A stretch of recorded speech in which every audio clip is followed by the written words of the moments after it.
Hello, আসসালামু আলাইকুম guys. সবাইকে আগে অনুরোধ করব আমার সম্পূর্ণ ভিডিওটা দেখার জন্য। আজ আমি নিয়ে এসেছি খুব অসাধারণ একটি সমোসা পিঠে। রুটি দিয়ে কীভাবে অসাধারণ পিঠে বানাই সবাইকে সেটাই দেখার জন্য অনুরোধ রইল। তাই সবাই ভিডিওটা স্কিপ না করে সম্পূর্ণ ভিডিওটা দেখো। আমি প্রথমে চাউলের গুঁড়ার রুটি একটা বেলে নিলাম সুন্দর করে। তারপরে রুটিটা প্লেটে নিলাম। প্লেটে নেওয়ার পর একটা খেজুর কাটা নিব। খেজুর কাটাটা নিয়ে আমি সোজা করে কয়েকটা কাট কেটে নিব।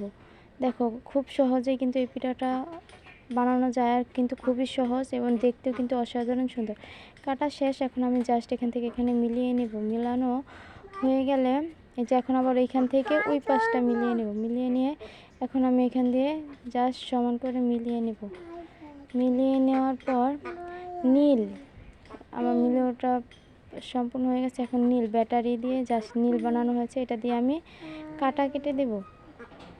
এই যে নীল কেটে দিচ্ছি। নীল কাটাটা হয়ে গেলে আমার পিঠাটা কিন্তু পুরো কমপ্লিট, এবং এই পিঠাটা কমপ্লিট। এখন শুধু এটা পরিবেশন করা যাবে। এটা তেলের মধ্যে ভালো করে ভেজে তারপর এটা মিঠার শিরা দিয়ে পরিবেশন করা